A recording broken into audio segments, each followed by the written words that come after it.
Hi everyone, my name is Michael Keogh. I am the PGA Player Development Director at Bell Reef Country Club here in St. Louis. As a golf coach, I like to help my students remain athletic and help them with the fundamentals. I think it's the best way for long-term support and to help them have a quality game plan they can trust. When you go to the range, you see people working on a variety of different things in their swing. But one portion that I think often gets overlooked these days, especially with all the information that's out there, is our grip. I had the opportunity to caddy in a group a number of years ago that Trevino was playing in. I've seen him say this again online since then, but he said it that day as well. He talked about there being 3 club faces. Club face number 1 was the face that you hit the ball with. Club face number 2 was the back of your glove hand or your lead hand. Well, at the moment of truth, we'd like for those 2 club faces to match each other beautifully. And then club face number 3 was the palm of your bottom hand. And if we can get all 3 of those things matching up beautifully through the moment of truth, we're going to have good consistency, and all 3 of those club faces are working on the same team. When I go to the range sometimes, I think that we are trying to look past this grip, and if we're trying to maybe fix a bad club face or try to fix a variety of issues, but we're not holding onto the club the right way, we're probably skipping over the step we should be focusing on. Okay? Now that we've established that that's really important, let's go ahead and dive into how we want to hold it.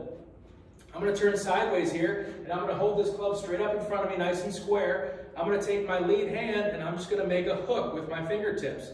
I'm going to take that hook fingertips, I'm going to go underneath the grip with it, and as you can see, I can support that club beautifully just by pinching it between my fingertips right there, and I got a lot of that hand hanging off that grip. I'm now just going to fold that hand right on top. I now have a full, clean range of motion with my hand. I got a really nice range of motion there. What we see a lot of the time with a lot of faulty grips are people that come in with their hands kind of underneath the grip and they put it too much in their palm and they kind of hold it like they say like a chicken bone, but hold it like that, and now their range of motion isn't as full. It's a little more heavy and it's not as clean. So one of the things that I like to add, when I put my fingertips under the club the right way and I got that good clean range of motion, a good little tip to look for, when you hinge that club up and down, is that face opening or closing, or is it staying pretty square?